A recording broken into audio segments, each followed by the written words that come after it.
Good afternoon, all. This is Judge Goldblatt. We are on the record in re Yellow Corporation, which is case number 23-11069. I appreciate, we're proceeding this afternoon by way of Zoom. I appreciate everyone hopping on this Zoom on such short notice. I thought it made sense to gather. I've received the motion to shorten time seeking approval of what's described as the agency agreement, and let me say I very much appreciate the representation along with the motion indicating that it was opposed by the U.S. trustee. I rely heavily on the statements about whether motions are shortened or opposed, and appreciate understanding that we had a dispute. In looking at the motion, just by way of telegraphing my own questions, I understand and am tentatively persuaded by the arguments the debtor makes as to the business reasons why getting this done sooner is good for the estate and good for all other parties in interest. The two things that I don't know the answer to, that I'm interested in hearing from the parties on, and as well as whatever else anyone wants to raise that I should know that I haven't thought of, is first, it's because of the terrific job that the parties have done in not bringing anything to me to be decided.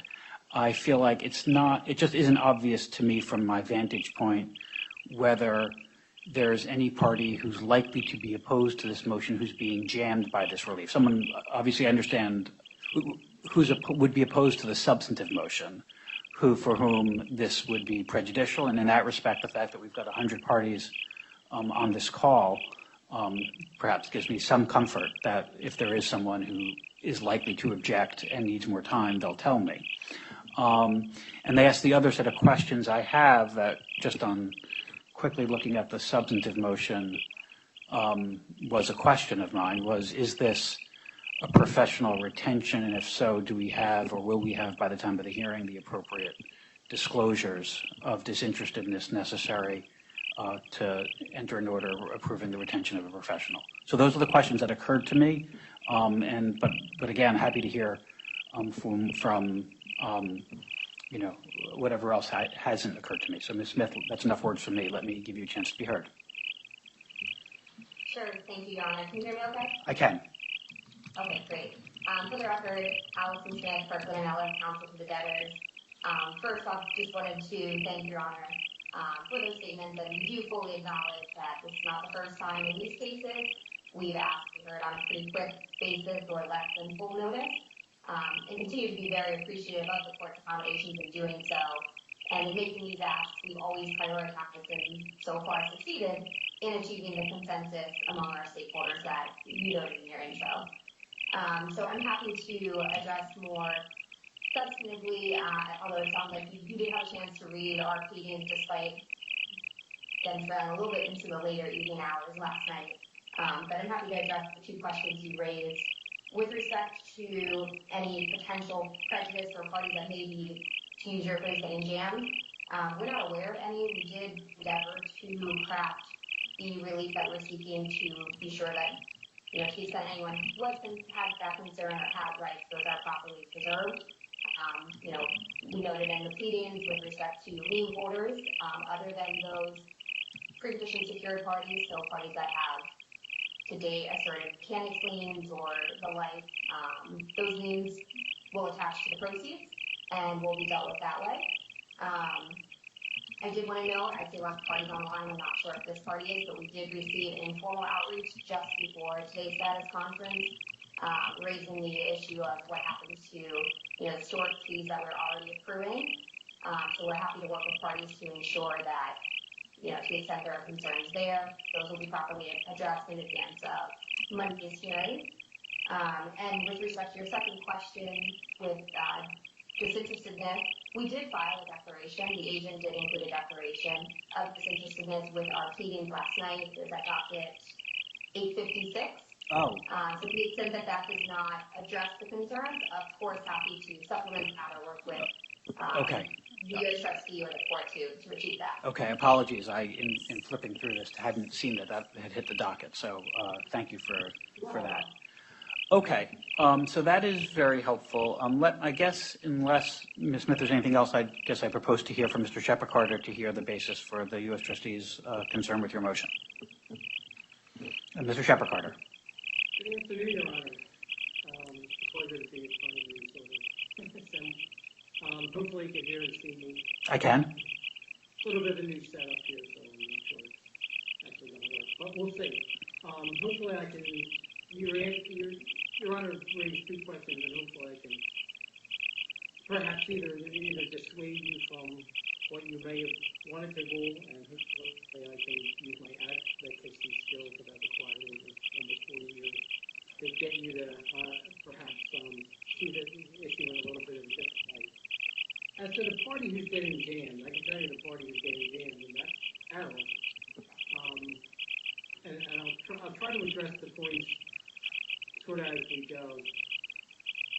This is a retention, and I'm going to get to that point in a second. But as it goes, it's a retention application, which is usually the 1421 rule. It's also an agency application, right? So they're going to try to sell the assets. It's not technically a 363 sale, but it's an agency application. So there's the other part. So there's two parts to this. And on top of that, they also filed a motion to seal, which under the local rules gets considered basically at the same time as the other substantive motion. So now there's three motions that our office has to consider within a week, which we usually get. Sometimes we get a week for those other motions, but they're on 14 days, so there'll be a 7/14 hearing. So right now we're kind of jammed to the extent that they basically have three things on. Okay. I don't see, like I said, I'll try to, and Your Honor, feel free to interrupt me if you have any questions, as I sort of ramble on. No, I'm not shy or terribly polite, so don't worry, Mr. Shepard. Hopefully I am.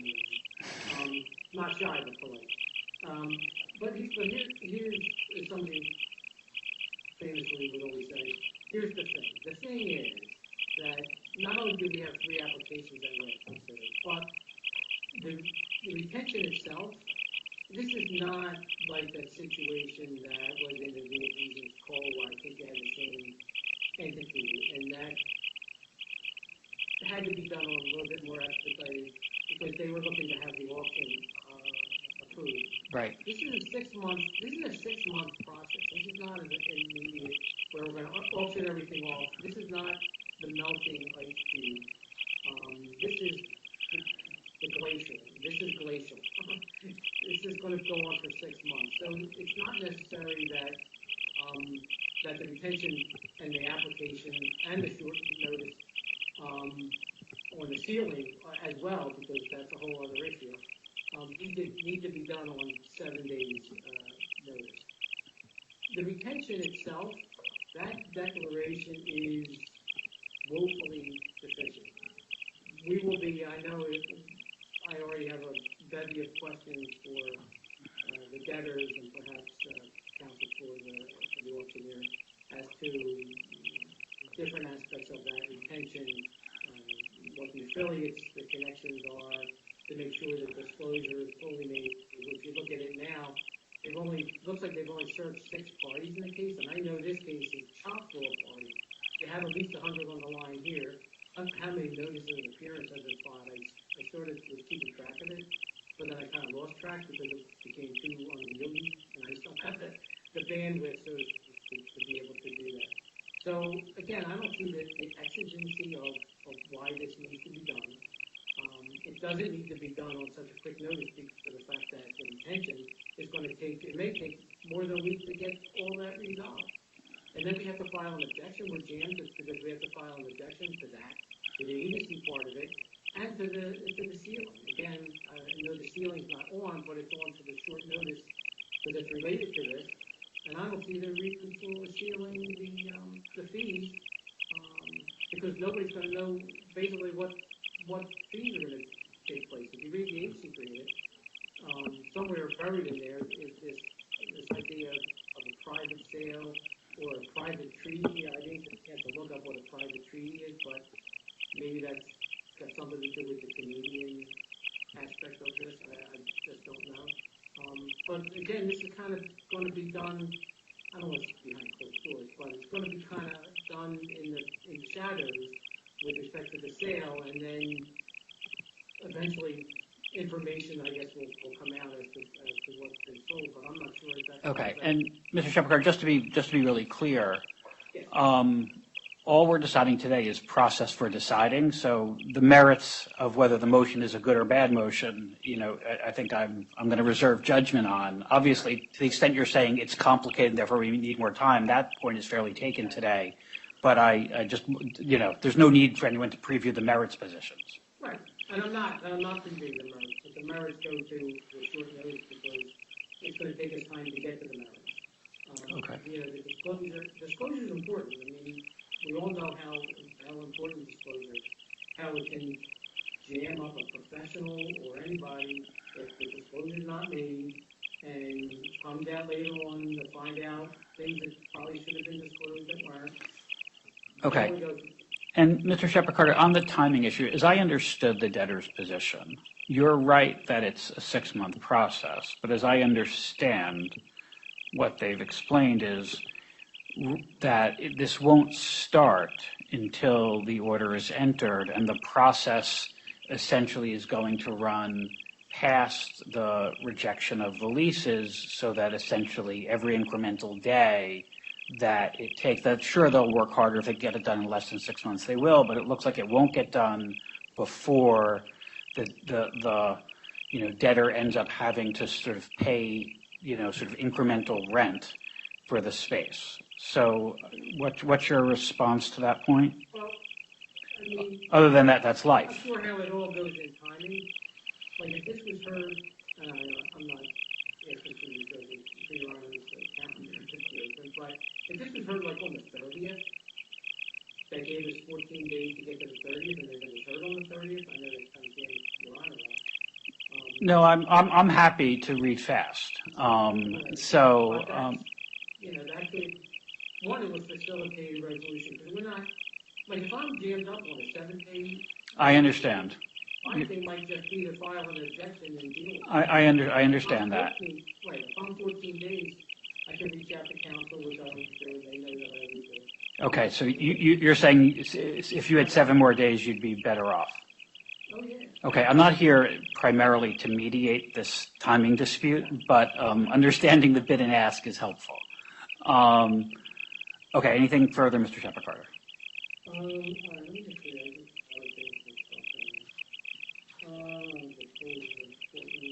There's a lot of connections that we need to understand, so that's going to take some time. Again, the fees, we're going to want to understand. I don't even think we got a copy of the unredacted yet, which we're supposed to get. So that could be in my email box, I'm not sure. And like I said, there's like 3 things. So I think I covered everything Okay. that I wanted. I appreciate your honesty. Okay. Ms. Smith, let me let you respond, and I'll hear from Mr. Brown. Sure, thank you, Your Honor. I won't reiterate the timing issue. It sounds like Your Honor fully understands it. Nations Capital and Ritchie Brothers were the only agents that have this capacity to move everything off of the debtor's properties onto their own and store it, which is a key component of this agreement and the debtor's pivot from the prior rolling stock sale process. Being able to cut off those rent and ongoing storage fees and clearing out the terminals to ensure that nothing jeopardizes the closing of real estate sales on the timeline we currently anticipate is obviously crucial. Regarding the disinterestedness in the declaration, of course, happy to work with Mr. Shepherd-Carter and supplement or address any of his concerns. Speaking just for the debtors, as you can see, there's a lot of parties in the line. I think we'd be okay going forward on the 30th if that's where Your Honor wants to come out. Again, we fully understand the position that we put the trustee's office and the court in with these asks, and want to ensure that we get to the right outcome. Okay, I appreciate that. Mr. Brown, let me give you a chance to be heard. Thank you, Your Honor. Stuart Brown, DLA Piper for the agent. Your Honor, I have worked with Ms. Amy and Mr. Shepard many times in the past and would be very happy to do so in this circumstance to make sure that they are satisfied with the disclosures, that we answer any questions. Putting the hearing so far out, Your Honor, does put the agent in a bit of a jam because while most of the time periods under the agreement are off of the entry of the retention order, one of the more difficult tasks is keyed off of the effective date, which was yesterday, and that is for the agent to come up with both the services expenses as well as the transportation expenses. And we would like to figure out if there's a way to sort of meet the baby in the middle, if you will, on timing so that we're not jammed on having to put in a tremendous amount of time trying to come up with a expense budget before we get that far down the road after the effective date of yesterday. Okay, so not to complicate things, but can I ask this question? And if the answer is, Judge, that's really interesting, but impractical, don't worry about my feelings. But is there an alternative that involves interim approval and then final approval on more complete notice? Does that have any practical import, or is there no such thing as that in this context? Speaking for the agent, Your Honor, that really puts the agent in a very difficult bind because one of the key features of this agreement is to actually move rolling stock. Your Honor has seen the girth of the papers. There are approximately 900 pages with 60 lines each. I did notice that. I can't tell you I read all, 54,000 lines, but I did see them. It's closer to 62,000, Your Honor. Sorry. That's okay, and appreciate your quick math as well. But if you can understand that if there are 100 working days in 6 months, to move 62,000 assets in that period of time requires a Herculean task. But Mr. Brown, I'm sorry. I want to understand where you are. It's not at all uncommon in bankruptcy on the filing of a motion for a party to begin work and appreciate that it's taking some risk. From the agent's perspective, is that work starting, or is that not going to start until the entry of a final order approving the retention? It starts upon the only thing that starts now is the development of the 2 expense budgets. The actual movement of I see. The development of the plan to do so starts after the entry of the order. Got it. Okay, so Ms. Smith, I take it, well, I don't mean to take it. Do you have a view, based on Mr. Brown's representation, it sounds like interim approval probably doesn't improve anything, but just let me give you a chance to tell me if I've got something wrong here. No, I appreciate that. I think our position is, I know our position is the same as the agent. If there was an alternative way to proceed here, we certainly would have attempted to pursue it. But just given the way the agreement is drafted and was heavily negotiated, a lot of things key off of that order entry date, including substantively all of the work in removing the assets. Okay, understood. So it was a great idea, except it doesn't work. And just to correct the record quickly, Your Honor, it's not upon entry of a final order unless you meant colloquially final. I meant final as opposed to not interim, not final in the sense that it's become final and non-appealable. Correct, Your Honor. I just wanted to make sure the record was Yeah, no, I appreciate that. Mr. Shepard, you turned on your camera. Is there anything? Yeah, Your Honor, again, for the record, Rich, that question and say that we would not be in favor of any kind of interim. Okay. All right. It sounds like everyone is unanimous that my idea doesn't work. That's fine. This is not the first or last time that'll occur. And I'm persuaded that you're all right.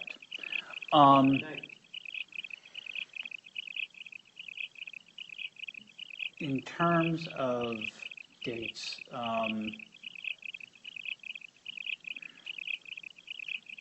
Mr. Shepard, not to jam you, but just looking at my own calendar, is the afternoon of the Wednesday the 25th out of the question from your perspective?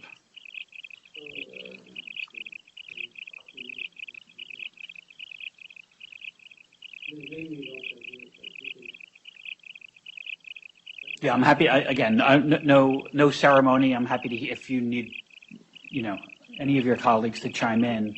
The question is, in addition to your availability, I also do want to be sensitive to the amount of work I'm asking your office to do as quickly as I'm asking you to do it. I hope it's clear. I very much appreciate all of the assistance your office provides and don't want to put you in a jam just for fun. I'm available the 25th, although I don't want to really, 23rd or 25th still kind of gives me up. It's always like the 27th. That would be better. 26th I'm not here, but the 27th would actually work. Nobody wants to go on Friday, but. No, I understand.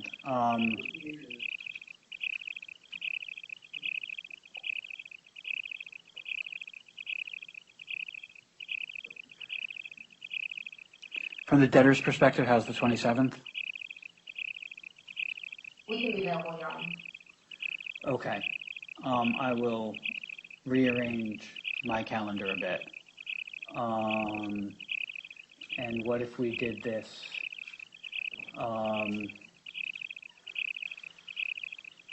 at noon on the 27th? I have a confirmation hearing that I expect to be unopposed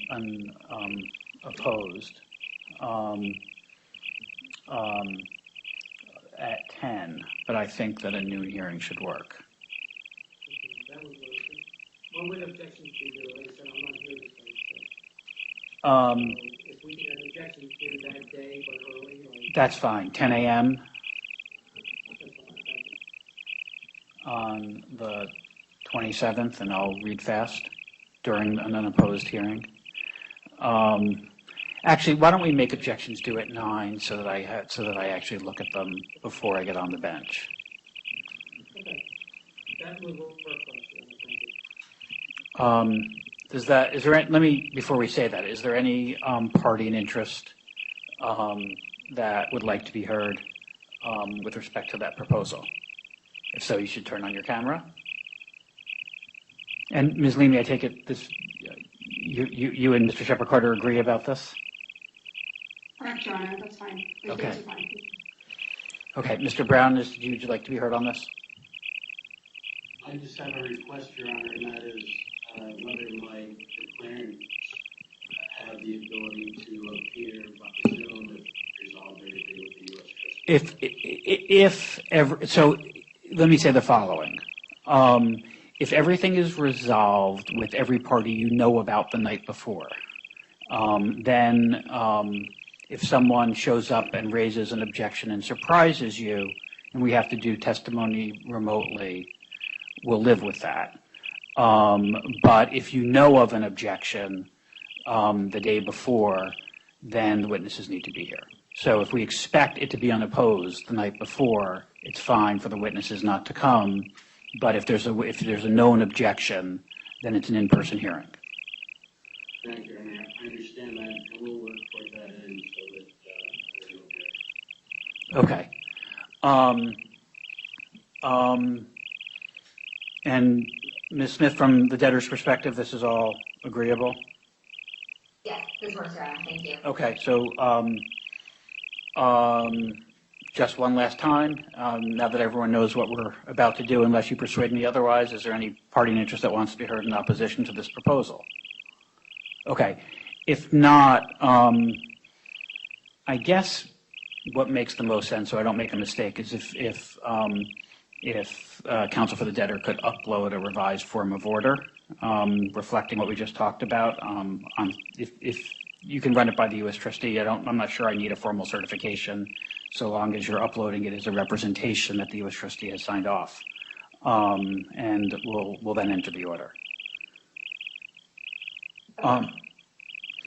Okay. While we're here, is there any other way in which the court can be helpful to the parties?